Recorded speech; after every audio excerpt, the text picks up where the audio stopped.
বাসায় মাছ মাংস না থাকলে শুধু ডিম থাকলে এরকম একটা মজাদার রেসিপি করে ভাত অ্যাভেলেবেল 2-3 প্লেট খেতে পারবেন, কোনো সমস্যা নেই। আসসালামু আলাইকুম, প্রতিদিনের মতন আরেকটা কুকিং ব্লগ। তো যাই হোক, আজকে ডিম ভুনা করবো। আজকে মাছ মাংস খাইতে খাইতে আমি বোরিং হয়ে গেছি, যেহেতু দেশে ছিলাম। মাছ মাংস অনেক খাইছি, কিন্তু অনেক দিন ধরে ডিম খাওয়া হয় না। ভাবলাম আজকে ডিম ভুনা করব।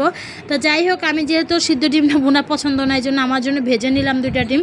আর হলো দিকে ডিমগুলো মানে বেশ করবো না, যেহেতু আমরা রাত্রেবেলা আবার পায়ে খাবো, এর জন্য দেখা যায় একবেলার জন্য ডিম ভুনা করতেছি। কোয়েল পাখির ডিমগুলা আর হলো মানে কোয়েল পাখির ডিম ছিল 6-7টা, আর এদিকে মুরগির ডিম।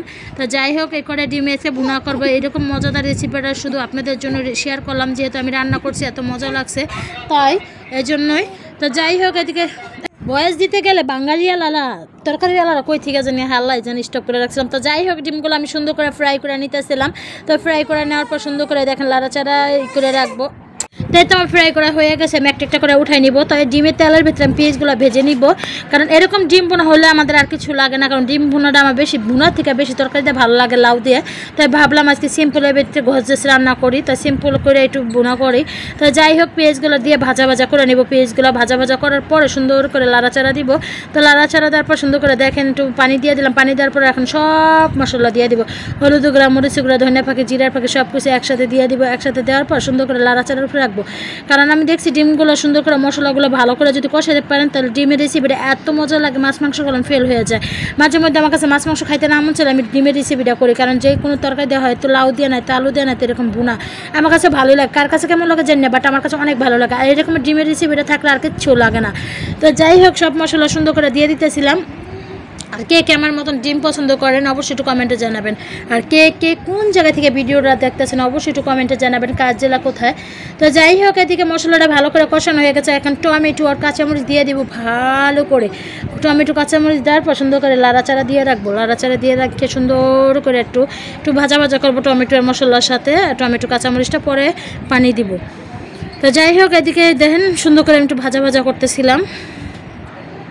তো ভাজা ভাজাটা করার পর এখন পানি দিয়ে দেবো। পানি দেওয়ার পর সুন্দর করে একটু লাড়াচাড়া দিয়ে পরে ডিমগুলো দিয়ে দেবো। অল্প পানি দিব, যেহেতু ভুনা তো এত পানি দরকার হয় না। তো বাট আমি অল্প একটু পানি দিয়ে দিলাম। পানি দেওয়ার পর এখন একটু বলক আসলে এখন ডিমগুলো ছেড়ে দিব। তো এর তো আমি ভাজা ডিম, কোয়েল পাখির ডিম আর ওই যে মুরগির ডিম সব একসাথে দিতেছিলাম, কারণ আমি খাবো ভাজা ডিম। আর কোয়েল পাখির ডিমগুলো যেহেতু সিদ্ধ করে দিচ্ছি, তো ভাবলাম একটু ভুনাই করে দিয়ে বাচ্চাদের খাওয়াইতে পারবো। কারণ কোয়েল পাখির ডিমগুলো অনেক পুষ্টি। আর আমার আল্লাহর মধ্যে 2টা পাখি, 2টা পাখিতে ডিম পারে, যেহেতু 4টা পাখি ছিল, 2টা পাখি মরে গেছে, আর এখন 2টা পাখিতে ডিম পারে রেগুলারই, আলহামদুলিল্লাহ। তো যাই হোক, এদিকে ডিম ভুনাটা আমি একটু আলতোভাবে লাড়াচাড়া দিতেছিলাম। লাড়াচাড়া দিয়ে একটু নাড়াচাড়া দিয়ে দেখেন সুন্দর একটা কালার আসলে পরে ধনেপাতা দিয়ে দেবো পানিটা শুকাইলে। তাই দেখেন ডিমের কি সুন্দর একটা কালার আসছে, মাশাআল্লাহ, খেতেও অনেক মজা হবে। আর তো আমার ডিম ভুনাটা কম হয়ে গেছে, মাশাআল্লাহ দিলে এখন ধনেপাতা ছিটাই দিতেছিলাম। দেওয়ার পর একটু হালকা পাতলা একটু লাড়াচাড়া দিয়ে এখন নামাই নিব, কারণ এরকম ডিম বোনারা সবার ঘরে পছন্দ, বিশেষ করে বাচ্চারা অনেক ডিম বোনারা অনেক পছন্দ করে। তো যাই হোক, আমার রেসিপিটা একবার পারফেক্ট হয়ে গেছে। তো সবাই ভালো থাকবেন, সুস্থ থাকবেন। ভিডিওটা যদি ভালো লাগে অবশ্যই লাইক, কমেন্ট, শেয়ার করে পাশে থাকবেন। আসসালামু আলাইকুম।